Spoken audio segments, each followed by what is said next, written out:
All right, guys. So we finish up talking about economic systems. Okay, we mentioned about capitalism, socialism, communism. Okay, I want to review that real quick before we move on. Okay, today we're going to start German unification. You can find that presentation in modules. There it is every single time for every chapter. So you can follow along as we're going through that. Again, with the essay, I'm going to try to have that graded for tomorrow. Okay, that's the goal. We'll see if I can get all of them. But make sure you turn it in on Canvas. That would be the easiest way to get it. I mean, I know a lot of you share it with me on my email. I could probably find it that way too, but if it's all there on Canvas, I can access everyone's same site. So that would be helpful. Yeah, so hopefully you guys turn that in. I know this bell ringer looks a lot like, was it Thursdays? But I really want to talk about it, go over it with you guys again, make sure we're all on the same page before we move on. Ben, approach tournaments for Friday. I don't need it.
All right, so capitalism. Capitalism. What do we know about capitalism, this economic system? What do we know? Jason, thanks. Prices fluctuate as the quality of product we sell. And without government regulation, sometimes it's pretty enough to. Yeah, good job. So entrepreneurship, meaning that you have the opportunity to create whatever business you see fit to, right? So if you have a skill, a talent, a service you can offer to someone, you can open up a business and sell that off for capital, for money, right? Obviously there's gonna be competition. So someone else might have that same talent or skill or creating a product and you guys compete against one another, these businesses, in order to create the greatest, best innovation or service. Right, so this competition overall is going to benefit society as it's going to lower prices down and make standard of living higher for people. Right, as prices are lower, people can afford it. They can buy these luxury items or these services, whatever it might be. And overall, the people benefit from it. Right, prices are low, and at the same time with this competition, innovation is driving forward new products, new goods, new services. And overall, right, leaving government out, laissez-faire, right, the invisible hand, getting government out, cutting out this regulation gives the opportunity for more growth, more innovation, more evolution of these businesses for the future. Okay, so overall standard of living is very high in a capitalist economy. And again, it's very individualistic, so it's up to you, right? Again, what kind of opportunity, what kind of career path you want to jump into. Again, if you want to build a business, you have the right to do that. Government's not telling you what to do. All right. Disadvantages of it. There's some disadvantages. So if your essay on your test, we did talk about Edison being a what? What was Edison? Which really screwed over Tesla. I don't know. No, a robber baron. Yeah, good job. So in certain cases that we saw here in the late 1800s, early 1900s in America, was that these business owners, these tycoons, these robber barons, right, with all their capital, as they become so large, these businesses, they buy up their competition. And once they buy up their competition, there goes any type of price regulation, right? If you're the only business in town, you can charge whatever you want for your products, your services, your goods. Okay, and what happens to innovation? There's no competition. What happens? I don't know, right? Just kind of stays the same. So in other words, it could go down a dark path, right? These business owners too, these robber barons, they might try to just really, really try to strangle out, right, as much money as possible in order to try to achieve their own future goals, their own profits, where the workers aren't making anything, right? We talked about the hardships of the Industrial Revolution. That's it. Yeah, yes, sir. So with these smaller salaries, right, these workers aren't really making enough to just get by. They're living in shanties, they're living in different types of homes where, again, there's no running water, no electricity, insulation's terrible, forget it. They're not making enough money.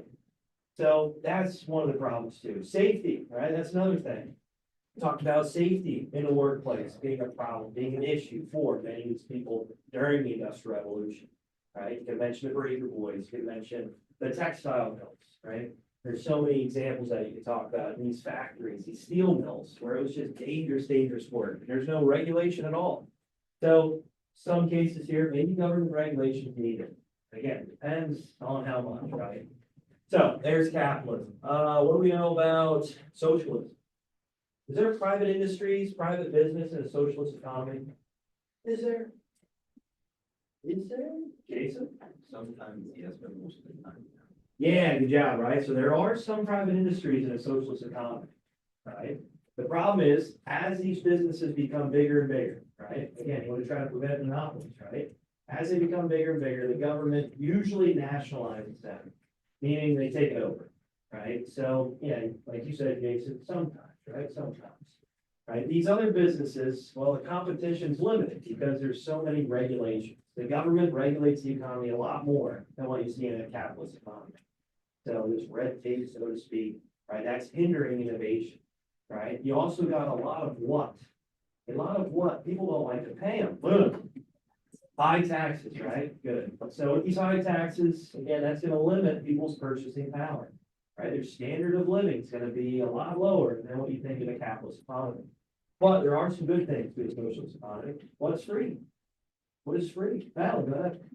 Healthcare, you have a job. Let's face it, these hospital bills, whew, look out, right? So if you have free healthcare, that's a benefit. That's great, right, Luna? Schooling and college. Yeah, good job, right? So schooling, college, that's expensive. I'm gonna be probably paying my student loans till I'm 50 or 60 years old. It sucks, but hey, I mean, the socialist economy is free. All right, what's the problem with it though? Again, with the high taxes and well, with the competition, are these hospitals gonna be at the cutting edge of research and development? No, right? That's gonna be a problem. Also a school, again, with education, that's gonna be kind of up in the air too. Right? If they're not competing against one another, if not showing any type of growth, well, you're gonna be limited on what kind of output you actually have. Right? Obviously, the United States today, education is one of these things where, man, we need to have some sort of reforms here.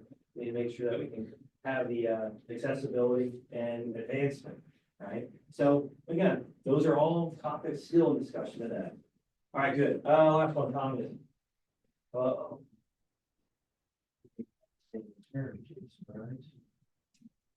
What do we got? Communism. Naomi, go ahead. They have like no innovation in every year. The government is totally controlling most of those things. Yeah, good job. So the communist economy, a political establishment There is no competition. There is no private industries. Government collectivizes everything, right? With collectivization, that means they can, we'll talk about it when we get to World War II.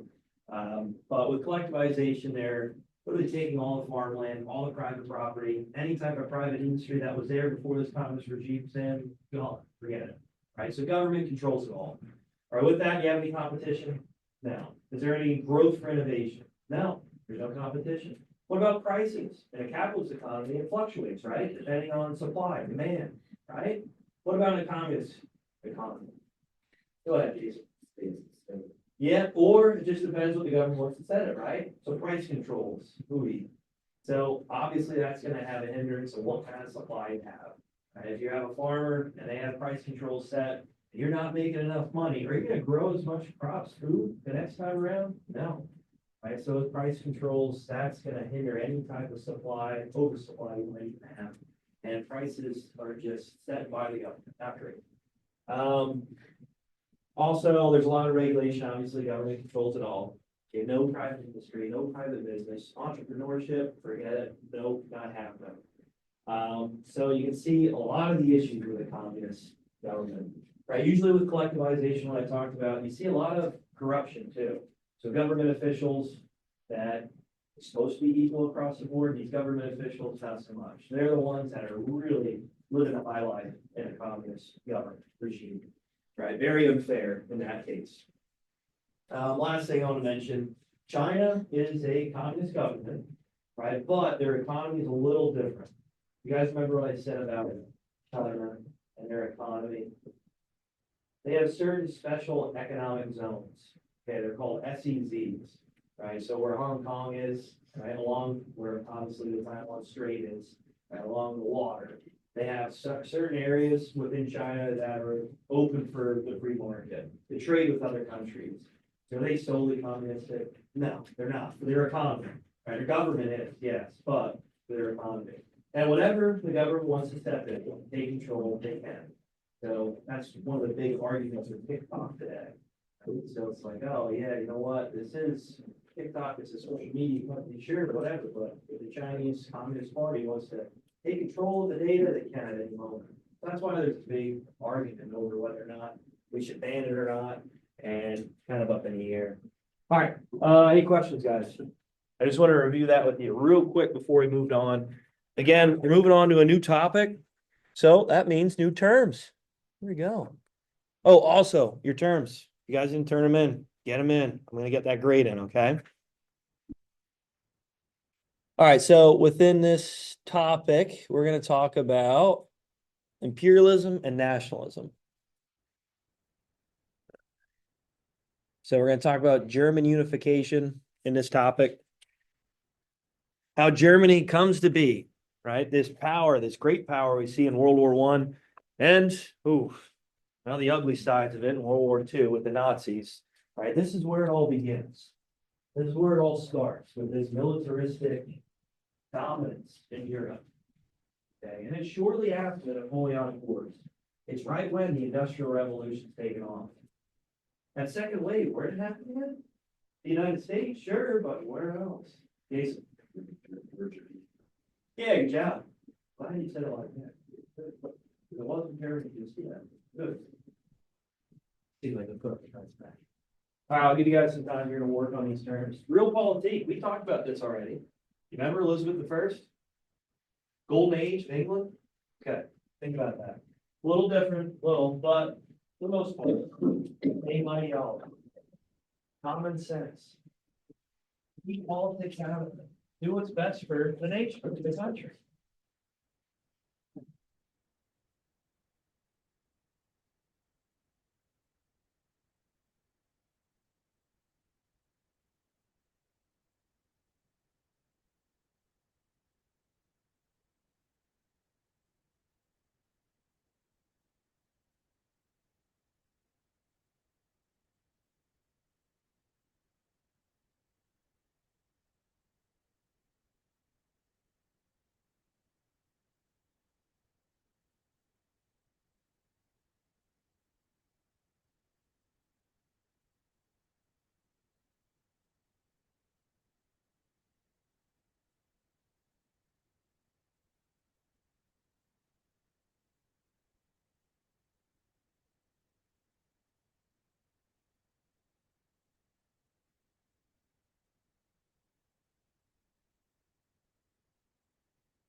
All right, so with these terms, we're going to talk about how Germany becomes Germany.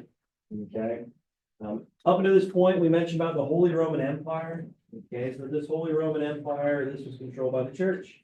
And a lot of these German-speaking states, cities, well, they were pretty much tribal in their own means. Okay, they weren't unified together, right? They did things differently depending on the community, which, yeah, is a good thing, sure. But as the world is changing through this industrial age, well, you gotta come together, you gotta unify if you want to survive. Now, let's face it, after the Napoleonic age, Napoleon comes ransacking through Europe, right? A lot of these countries are worried that this could happen again at any moment, right? What was that peace negotiation between all the European countries? What was that called? To try to establish peace. And it did some of that, which we'll talk about today, maybe not the best. Naomi? Yeah, the Congress of Vienna, good. So after the Congress of Vienna, all these countries in Europe realized they need some sort of protection. They need to have some sort of negotiation, diplomacy between them to make sure a war like this never happens again. And for these German-speaking states, if they're all divided, are they strong? Are they? No. If they come together, though, look out, right? Because we already mentioned about it. In the United States, we see the second wave of the Industrial Revolution, but also in these German-speaking states, right? If they would just come together and bring their resources and really their development and research at the time, if they bring it together, look out, right? It's going to be a force to be reckoned with, and that's what it's going to become. All right, so real quick, Otto von Bismarck. Make sure you put right by his name. His nickname is the Iron Chancellor. Ooh, sounds pretty bad. Not going to finish it. Bad luck. Okay. Yeah, this guy's tough. He's strong.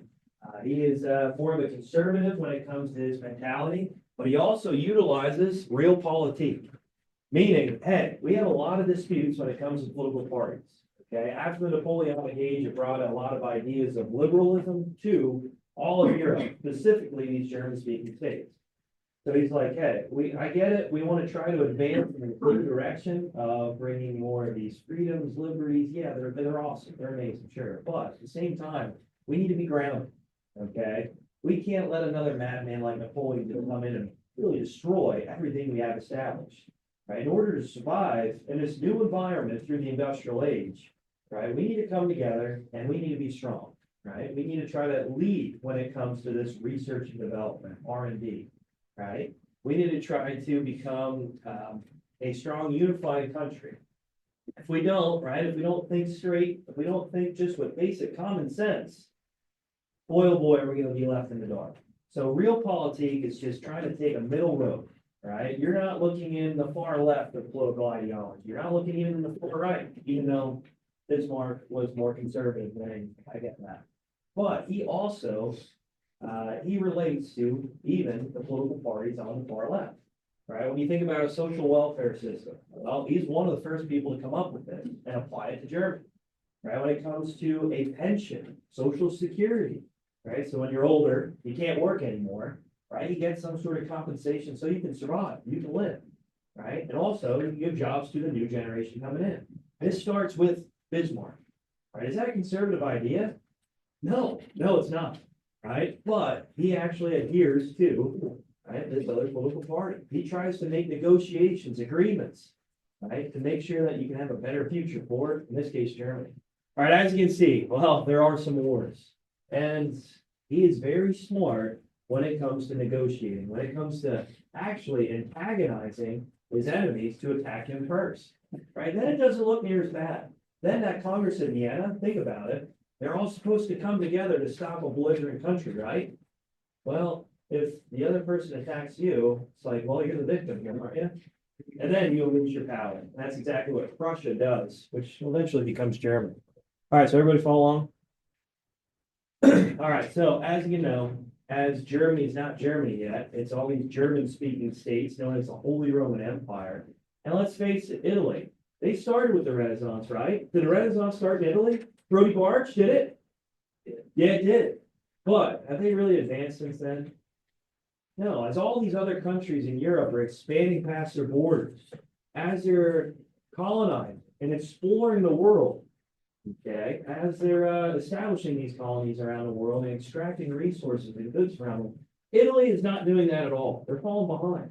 They're also not unified either. So when you think of Germany and Italy, right here in the center of Europe, they're all broken apart with these Italian speaking states and German speaking states. Right? They come together though, man, are they gonna be powers? All right, so German unification. All right, like I mentioned, the Holy Roman Empire, right, what was once to be ever since really the Middle Ages, right? All these German speaking states just did freely what they wanted to do. Right? They're just community based, which, yeah, that's okay, right? We have local elections, which impacts us. That makes sense. Right? But in order to survive in this new environment of the industrial age, well, you gotta come together, right? You gotta utilize the newest forms of research, development, apply it to your whole economy, sure, which that's what Germany's doing. Right? But at the same time, you gotta apply it to the military for protection, right? Especially after the Napoleonic age, right? We don't want another madman like Napoleon coming in. So, in other words, Bismarck's like, it's gonna crack here sooner or later, right? With all this advancement with the Industrial Revolution, sooner or later, a country's gonna adapt this to their military, and man, are they gonna be successful? And he does it first, right? So you have to be ahead of the game, right? Through this idea of social Darwinism, which we'll talk more about here tomorrow, right? They literally apply the theory of evolution to these countries. Right? You gotta stay ahead of the game. You gotta be in front, a leader when it comes to this innovation, these new forms of technology and military tactics. And that's exactly what Bismarck does with Germany. Well, Prussia. All right, so Prussia's right over here, guys, in orange. That's where he's at.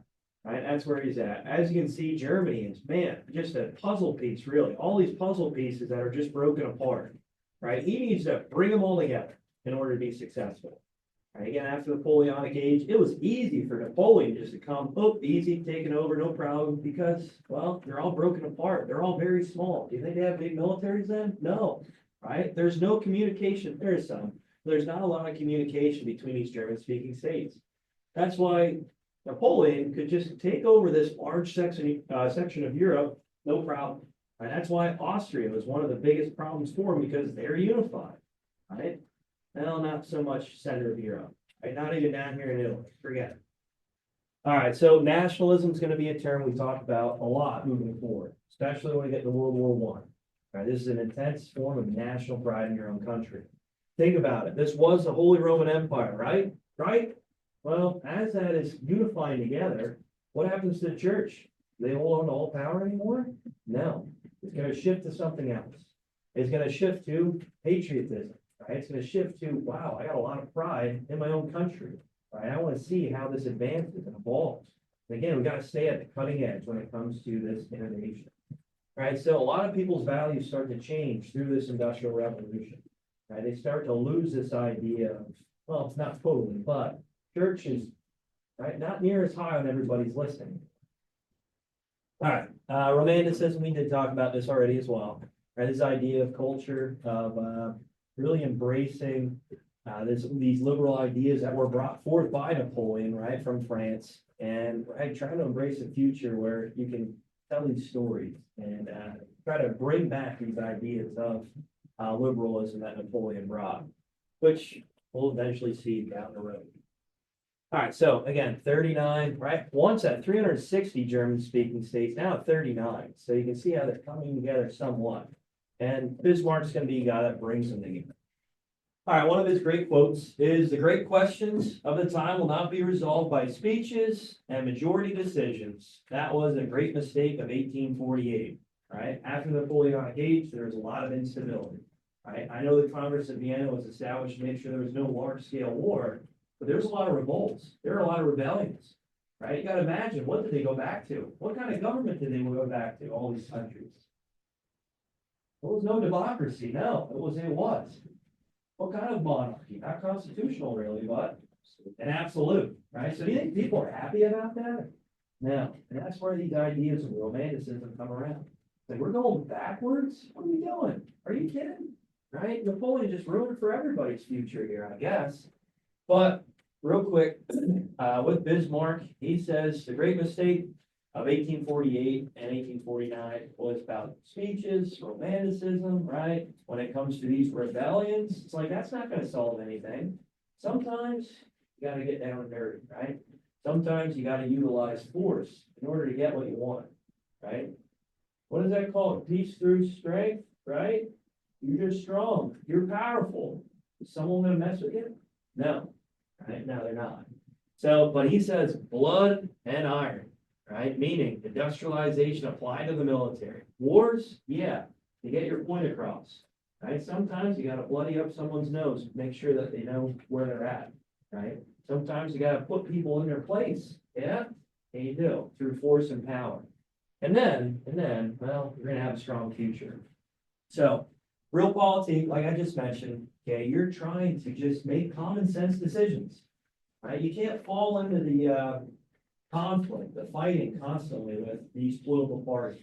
Right, the left wants one thing, okay, that's a little far. All right, the right wants something, okay, let's just calm down here. All right, let's just make common sense decisions. All right, let's do what's best for the country. All right, let's try to look for a brighter, more innovative future. All right, a strong military, yeah, you need it now, especially in Europe here at this time. Okay, so in other words, he's a pragmatist, right? You realize that sometimes, again, you gotta beat some people up, break some eggs in order to get what you want to achieve. And with this ideology, this is what's gonna make Germany into this strong industrial power, military power too. And yeah, he's gonna achieve unification here soon. All right, so real policy, like I mentioned, we did talk about it with Elizabeth I, right? Did she get into the entanglement of religion like her siblings and her dad? No, she didn't. She said, hey, I'm taking a middle route. We're doing everything for the glory of the nation. And that's where you saw England become this strong, dominant, literally world power, right? So that's exactly what the stance Bismarck's taking here. All right, we good here? Good? No? Not a little bit yet? All right, so again, with Bismarck, it wasn't like he was totally just getting everything what he wanted. He had to also appease to the opposite side, right? Even though he's a strong conservative, right? Traditionalist in many cases, right? He also did create a welfare system for Germany. He also did create a social security, right? For a pension system for obviously the elder generation. As they're getting older, well, they're not working near as efficient, or at more, let's say, someone that's younger. And you gotta kind of fizzle them out. But they need compensation, they need some sort of money to survive. So yeah, he did reach across the aisle a lot in order to make sure that this continues to unify Germany, bring it together, so both parties get what they want. So yeah, conservative, I get it, but at the same time, he did make a lot of agreements, which, well, we later copied, let's face it, right? When we get to FDR, Franklin Roosevelt, years and years later in the United States, they say, oh, actually, Bismarck had a lot of great ideas. Let's apply to ours. And that's where we get our social security. That's where we get a lot of these social services that we see in the United States, right? We got it from Bismarck. Way back in the 1800s, yeah. Was this guy ahead of the game? Yeah, he was. All right, so like I mentioned, here's Prussia in purple, right? And I know it's weird, but here's Prussia as well, right? They're separated. I get that. But there's also a lot of German-speaking states in between, right down here, a lot different as well. Right, again, he realized the only way to unify Germany together, right, all these German-speaking states, bring them into one country, is breaking some eggs, right?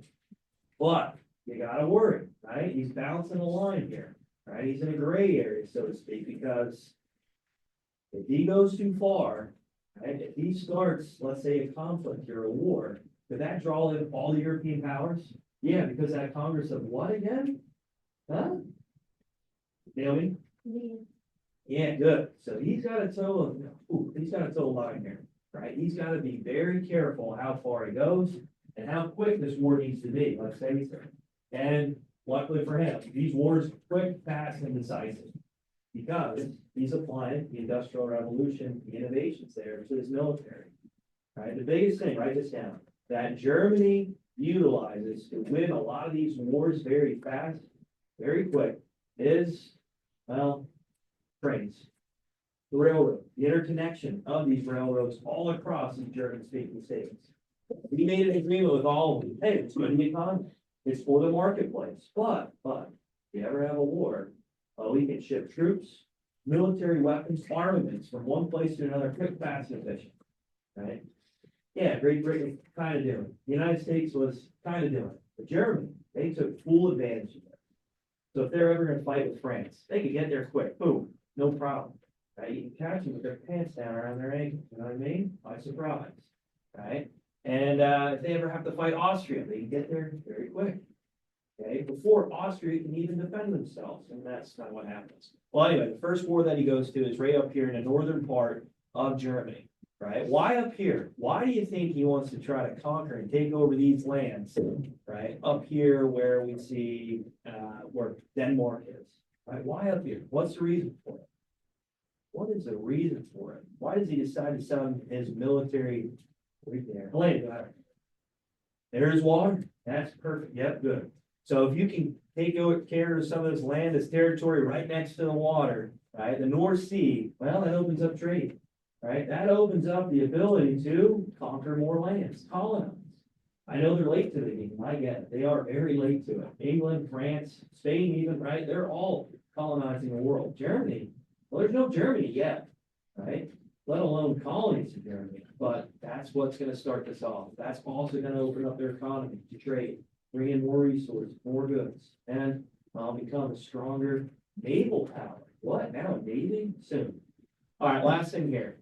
He also does antagonize Austria to a point where they send their military to try to fight Prussia. Right? Prussia utilizing the what again? Get their troops there quick, get their weapons there quick. What does he use again? Unify land on that? Trains. That's good. Right? He sends his trains full of troops. Weapons. Again, first time any military's done this. And he defeats Austria just like that. Again, was he the villain? Did he start this? No. I think he prompted Austria to attack. Sure. And he looked like the victim here. And he said, as he said, a wall into him. So here he defeats one of the great powers in Europe, just like that. Right? Because of innovation. And again, he told that line too. He didn't want to get the Congress of Vienna involved. And that would happen. Not, obviously Germany would have never unified. So he was very smart with his diplomacy, his tactics. See you, take care.